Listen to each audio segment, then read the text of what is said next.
The country is right now obviously in a huge crisis. Exactly. But saying that, we have always been in a crisis. Yes, it is. This country is always in a crisis. You look at from the 30-year-old war to a tsunami to Easter Sunday Yes. to this now. I mean, we're a very resilient bunch of people. I mean, we are islanders, That's very true. We'll always bounce back.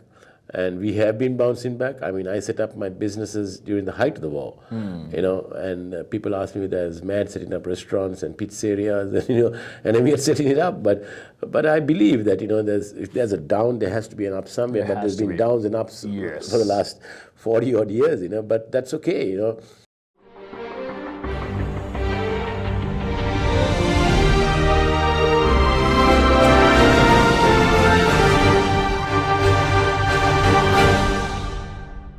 Hey everybody, welcome to Empower Great Podcast.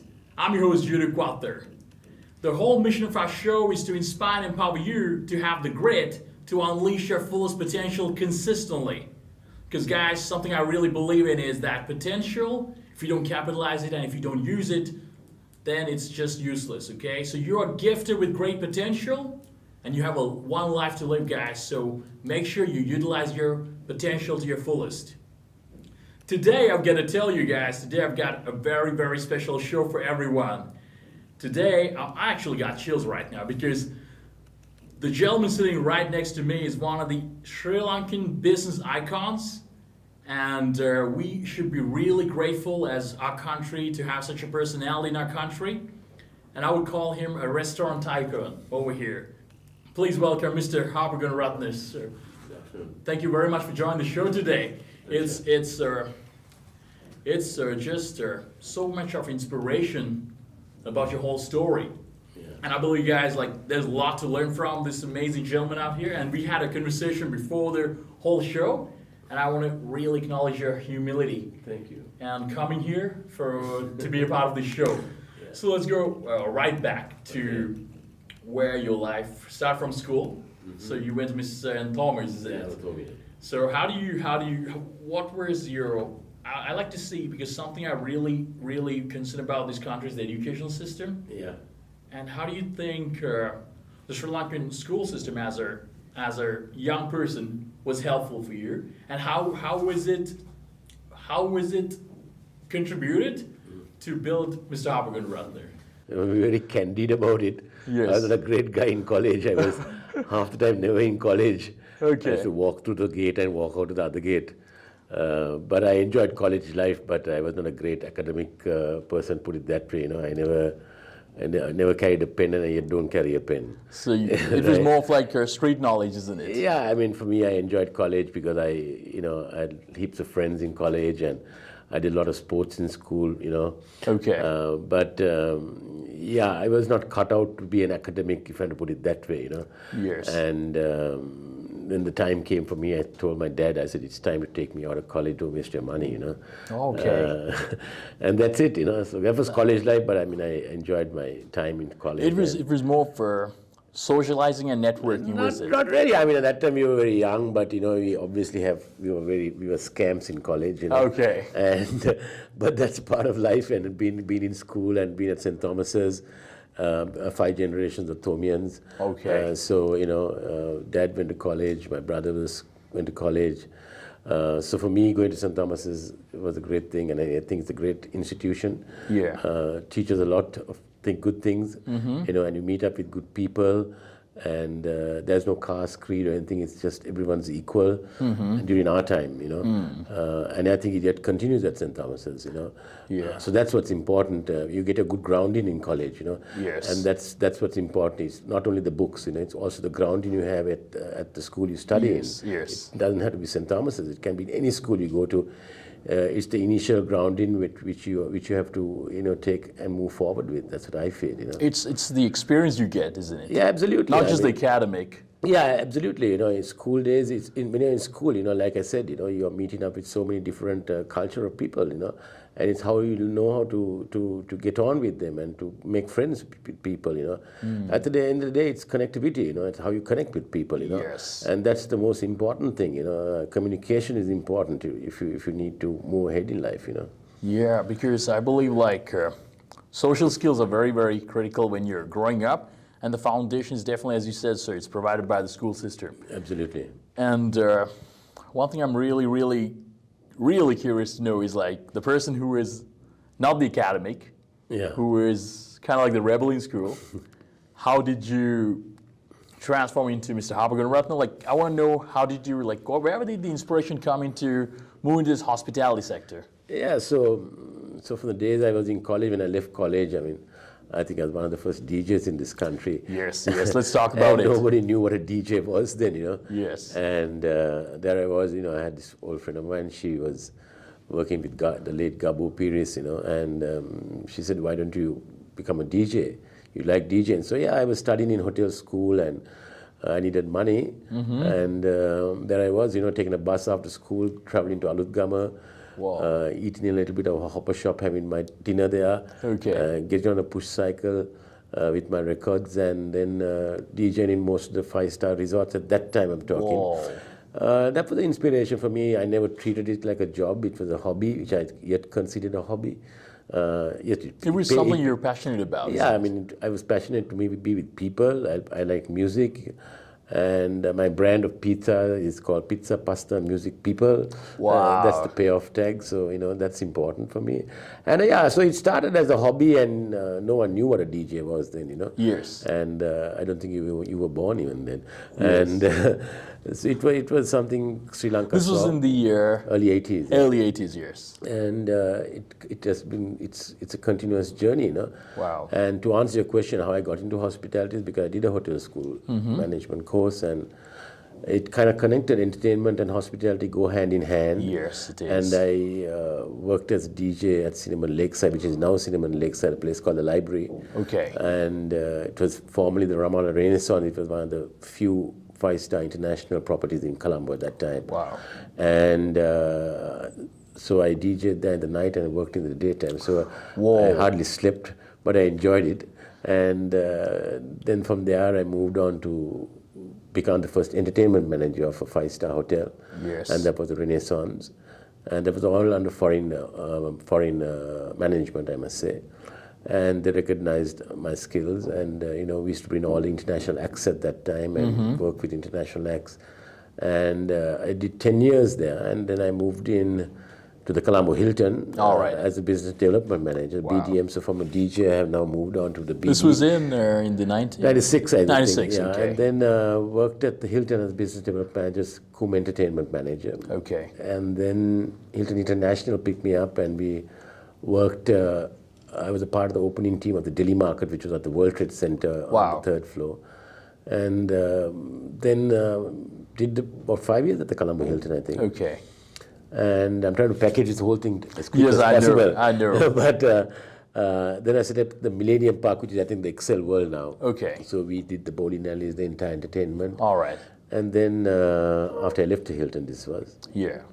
And then while working there, I got an offer to work in China with the Hilton. Wow. And in Japan with the Hiltons as a Okay. consultant. So I did some work there. And came back while I was working in Japan. I had a call from that time, the managing director of Asian Hotels, asking me to come as a general manager. So from a DJ, I became a general manager. Exactly. So Yes. that was amazing for me. And I came back, did about 2.5 years or 3 years at the Crescat. I was the general manager there. And then time was enough for me to move on because I had done my corporate sector. I had worked with the corporate, Yes, it is, the it corporate is. life, and I had an opportunity to set up my own company. It was called Harpo Productions. All right, okay. Right, which Oprah spelled backward is Harpo. All right, okay, okay. And I set up Harpo Productions, and the rest is history. Yes, sir. The whole transformation was like from the school kid, who is not academic, Yeah, absolutely. into the corporate sector and serving not just in the corporate sector, but serving premier brands, Hilton, and then like moving into entrepreneurship life. So one thing I want to ask you was like, what are some of the because that was a vast amount of experience down in the corporate sector. What are some of the key lessons that you were brought up with, which you learned, during the corporate sector, which help you to apply into your future? Yeah, so one thing, I learned a lot from the corporate sector is, being able to do what you're asked to do, which is very important, and to do it with passion. Okay. You know, whatever you do, you have to do it with passion. If you do it for the sake of doing it, this is my talk. This is my Yes. experience. Yes. It doesn't work. So I mean, whatever I did when I was playing music as a DJ, I enjoyed it. I made sure the others enjoyed what I was playing. I never played music which I enjoyed. I made it a point to do that. Yeah. And if I was given assignments by the management of the hotels I worked for, I made sure I did it well. And obviously, I connected with a lot of corporates at that time. You know, a lot of the CEOs, MDs of the top business people at that time. Yeah. And I was able to try and take that and transform that into my business, you know, because people, obviously, by that time, people knew who Harpo was, you know. Yeah. And so the transition was pretty easy. All right. But don't forget, this is all happening during the height of the war, you know. Exactly. And, Exactly. You know, a lot of people were leaving the country at that time. Yes, we had the opportunity to leave.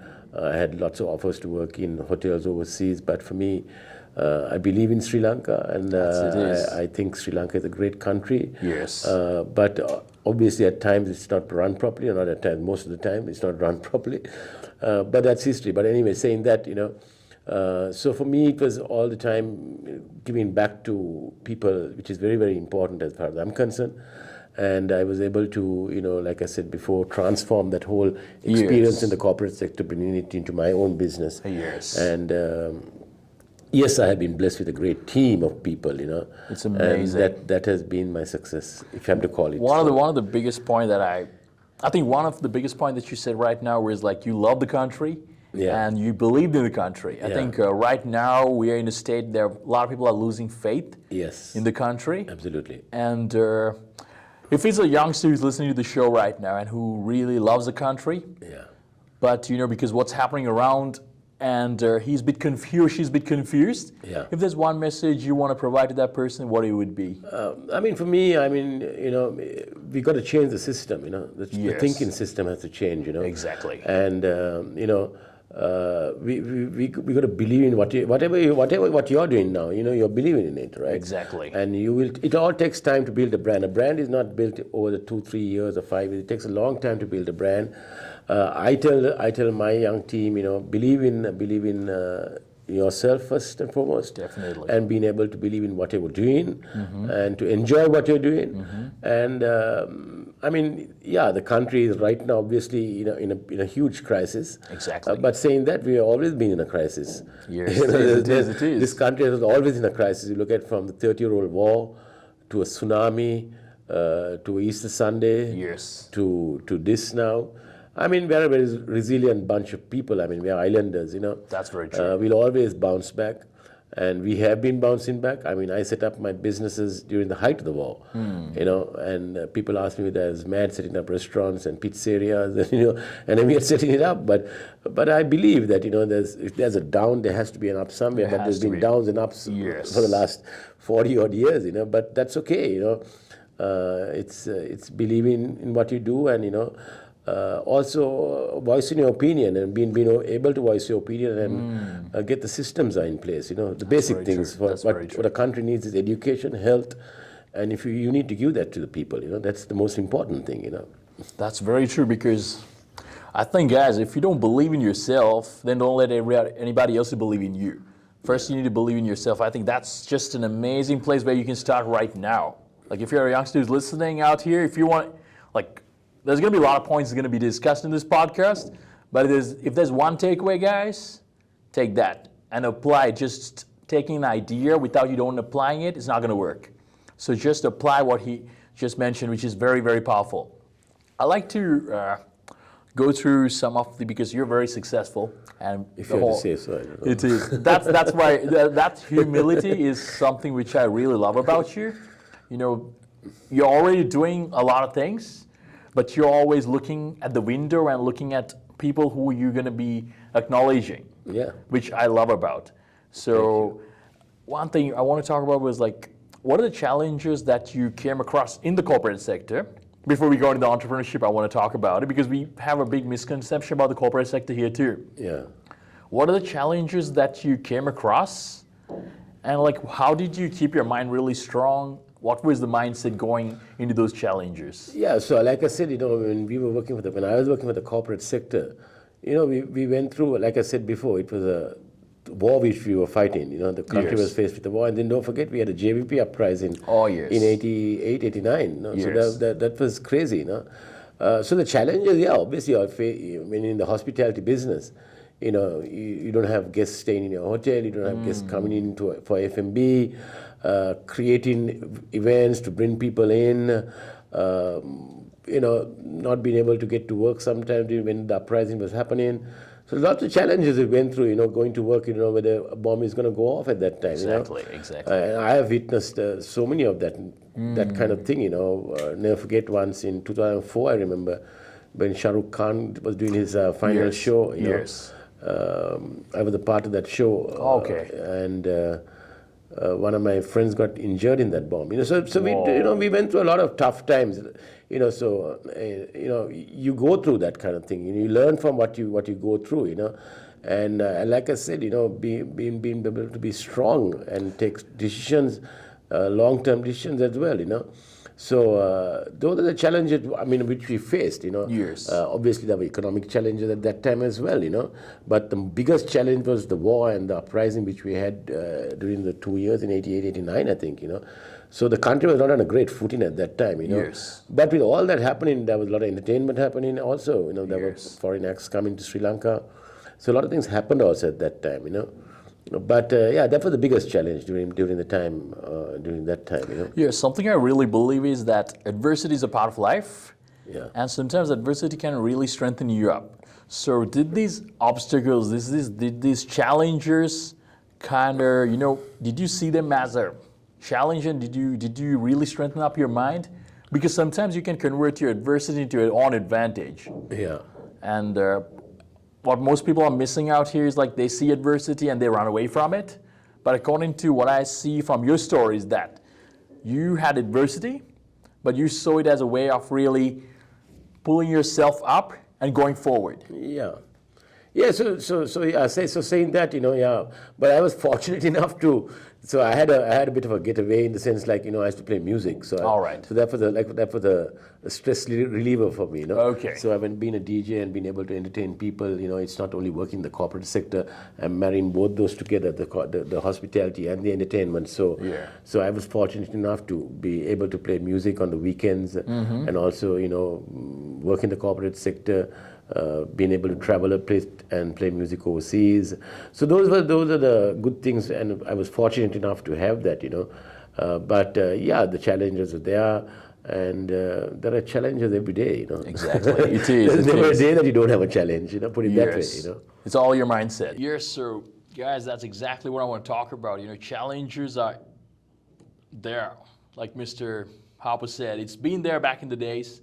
It's there right now, and you just need to have that grit to keep pushing no matter what. Because one thing I remember right now is a quote from Martin Luther King Jr.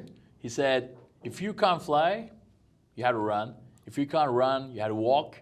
If you can't walk, you had to crawl. But somehow you got to keep going forward." So, Mr. Harpo, let's just move into a state which is your brand and the entrepreneurship game. This was started in 2004, isn't it? Yeah, that's right, 2004. Yeah. And it was started with Bayleaf?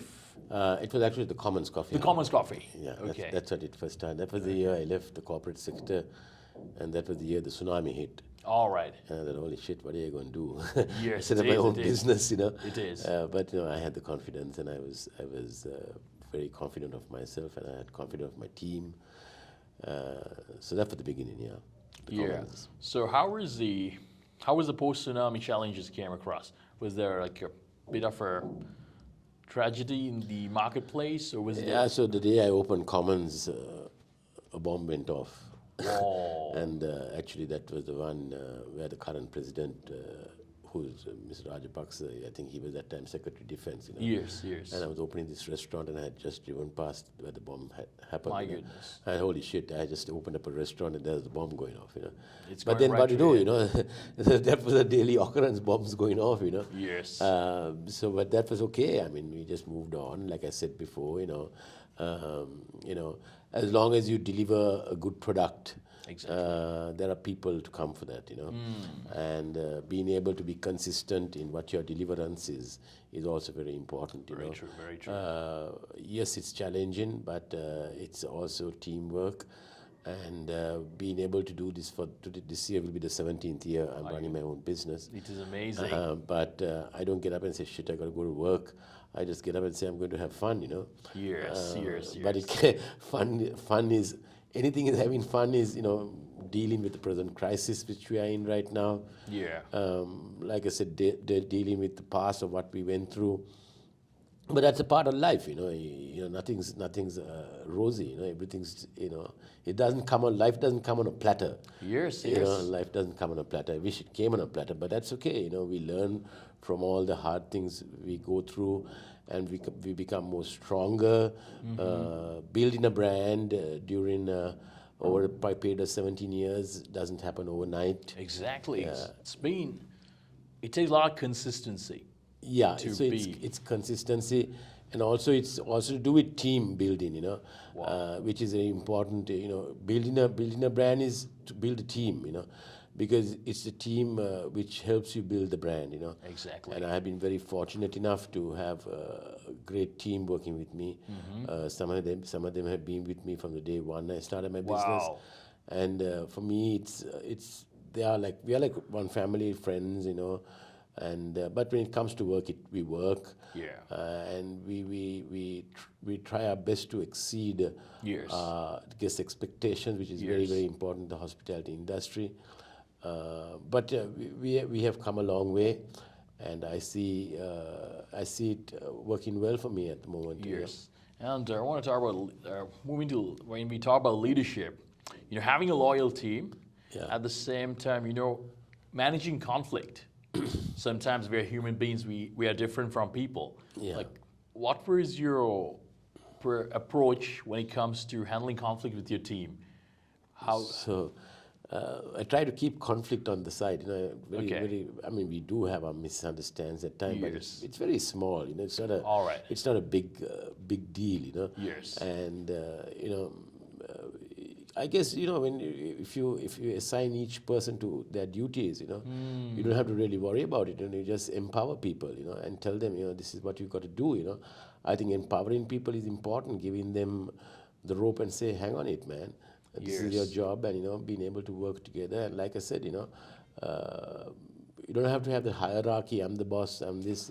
Yes. We are all one. I yet carry a plate. I yet carry a pizza. If I have to serve a third person, there's no big deal Yes. about it. Yes. I started that way, and I don't see why I can't do it now. I mean, that is the important thing. So we all come together as a team. When the restaurants are busy, we all work together. We all, pull ourselves together. But yeah, we yet have a lot of fun working at that. Yes. And I'm sure, and I make sure to have fun while working. It's about that's creating the the most environment, important thing, isn't it? And I keep having fun. That's amazing. And I don't know when that will stop, but that's a part of life, being able to do this. I think with all blessings, it's gonna keep going because you're very, very I felt the enthusiasm just by meeting you. Yeah, thanks. And I'm definitely understanding how much of enthusiasm your team, that energy you're bringing up every day as a leader, I think you're transmitting that energy to your people. And when they see it in, you get that inspiration, that empowerment to really put your best effort. Yeah. I think one thing I really pointed out, which you just said about the conflict resolution, is about assigning people the right task. Yeah. And communicating. I think miscommunication is one of the biggest reasons conflicts are taking place, and leaders are not taking accountability. Absolutely. Mr. Harpo, one thing I really want to talk about is accountability. The ability to, if something goes off, the whole mindset to think, okay, this went off, let me take accountability, which is very, very rare in leaders today. What's your perspective on accountability? How do you think? You see, we are not perfect. Okay. People make mistakes, Okay. It's being able to listen to people, which is very important. Being able to understand the mistake you made, Okay. which is also very important. And being able to say, listen, that's my mistake, I screwed up, But I learned from that, and I'm going to, obviously not make that mistake again, Yes. So we all, like I said, I mean, we are not perfect. No human is perfect. No one's Yes. perfect. We do make mistakes. Our team makes mistakes, you're not going to be 100% perfect, no one's 100% perfect, but it's been able to keep that VU meeting up in the 96 to 100%, trying to give you that, and you will have your ups and downs in that, but like I said, accountability is key in anything you do, if you run a company, if you run a country, if you run anything for that matter, is accountability. Being able to account to the people who depend on you, Yes. and we went through obviously a COVID crisis, which was crazy. Yes. If I'm to say that, 19 months, the industry, the hospitality industry, it's not Harpo or, restaurant, it's the industry which suffered. And we're yet suffering, and no one's taking accountability for that, And at the end of the day, we as the industry, it's one of the biggest foreign income earners for the country, Yes, it is. And the industry is going through a very, very tough time. Not forgetting, we went through a 30-year-old war. We went through tsunami. We went through a Easter Sunday. We went through COVID, and now we're going through this. So, it's been an industry which has been hit on All every around. side, Yes. The garment industry, the IT industry, the construction industry, those work, Yeah. It's the hospitality industry which really gets the hit. But also saying that it's the hospitality industry is the first industry after any conflict to bounce back It is. as quick as it gets, But it's the supply chain we're dealing with right now, Right now, yeah. which is crazy, Yes. And I feel sorry for anybody in the hospitality industry, When we went through COVID, we barely were able to pay salaries, pay rents. Yes. But it just shows at that time what a great team you have, So it's a team which comes together in situations of this nature, and I'm happy to say, during the 19 months where we had COVID, I mean, we are yet having COVID, but it's on the decline for sure. But it was the team which said, no, we can do this, we can come out of it, And I think that was one of the biggest challenges we had, It is. And we were fortunate enough to have a great team. And you get up in the morning today, you come to work, you don't know whether you have gas to cook. Yes. You don't know whether you have lights to, Run the house, isn't yeah, it? but Yeah. but we have adjusted ourselves. Luckily, our pizza brand is wood fired, so we don't need Yes, we it don't is, need it is, gas. it is. It is. So like that we are fortunate enough. Yeah. So what was I think you were one of the initial the business restaurants to bring this wood fire concept of pizza, away from this oven cooking, isn't it? The real Italian touch. Yeah. What was the inspiration to bring that? Yeah, it was actually, for probably 14 years ago, I started my pizza business. It was one Friday night, I was down south in a hotel. The general manager was a very dear friend of mine. Okay. And there we were enjoying a glass of wine. And I'm seeing this guy pulling out a pizza out of a wood-fired pizza. And I told myself, hey, I run an Italian restaurant. Why do I do this, Yeah. So I came back to Colombo and I called the advertising team at that time, who was handling my account. And I said, I want to do a wood-fired pizza. And they said, let's call it Harpo's Pizza. I said, are you crazy? Don't call it Harpo's Pizza. You see my name on all motorcycles and trucks, Yeah. And that's how Harpo's Pizza came about, and that's how the wood-fired thing came about. And that's how it started. and it was never planned to be like that, but it just happened, Yes, guys. I'm telling you, I'm a fan of Harpo's Pizza. It tastes amazing, and it's very, very authentic. And not just that, it's the standard. You can give the best. Most people can give the best in the initial state, Yeah. or once in a while. But that consistency in providing standardized quality at the same rate, not just in one outlet, Yeah. but in the rest of the outlets. How do you manage the standard? Yeah, like I said, I got a great team, who have Yeah. been with me, and they have set the standards. Yeah. We have 4 different kinds of pizzas, from the 9-inch, the 12-inch, the 19-inch, the party pizza. So we Yeah. have the 22-inch pizza with the 19-inch pizza. So yeah, it's something people, when they gather it with friends to watch a cricket match or watch anything or have a party, they call up and say, let's have the party pizza, the that's biggest the brand. pizza in Colombo, Yes. And being consistent is the key in anything you do, So we have our days for sure. I'm not 100% perfect, as I said, but we try to maintain the quality and consistency as much as possible. But with the current situation where we find it very, very difficult Yes. to bring ingredients in because of the It import is. restrictions we are having. It is. So you're fighting a serious battle here. But then what do? You just adjust accordingly, and You have to adjust. Flexibility. yeah, flexibility, being able to adjust. That's the key. Very, very critical. I think one of the biggest principle you can take away from Mr. Harpo, if youngsters you're listening to the show, if one of the things that you need to really take in is, that adjustability, because most people, they have one plan and they want that plan to work. If things are not really optimistic, they think it's not going to work. Yeah. What I really want to embrace about is persistence, going through the challenges and having that grit to keep going without really giving up. And Mr. Harpo, if there's before we wind up the show, I want to ask you, if there's one message you want to send to the youngsters who are dreamers, but you said believe in yourself. But I'm saying in the hospitality sector right now, who want to enter into the hospitality sector. It's been hit really badly. A little bit words of wisdom and hope that you can provide to youngsters to, who want to pursue in hospitality, but they're afraid about it right now. How can you inspire them? Let me tell you, hospitality is not an 8 to 5 job. That's the first thing. Yes. It has to come from your heart. Yes. It's long hours of work. My mission statement is never a dull moment in hospitality. Wow. There's Wow. never a dull moment. But it's a great industry to be in. You're always meeting, and if you're a person who likes people, and you like to meet people, it's the best industry to be in. You meet people from all walks of life. Yes. You get to travel the world. Yes. If you wish to travel the world. Yes. And it's a fantastic industry to be in because it's always creating new things, seeing new things. But like I said, it's not an easy business to be in. But like I said, you got to love it, Yes. And the most important thing is today, most youngsters want to be startups. We were also startups. But we also stood out, and we took the challenges. Yes. But today, a lot of the young people say, I want to do a startup. If it's not working, they move on to the next thing, Yeah. So I think it's important for the youngsters to, in whatever field they are taking to, leave aside the hospitality, is believing in what you want to do and sticking by what you want to do, not to change the goalpost, Yes.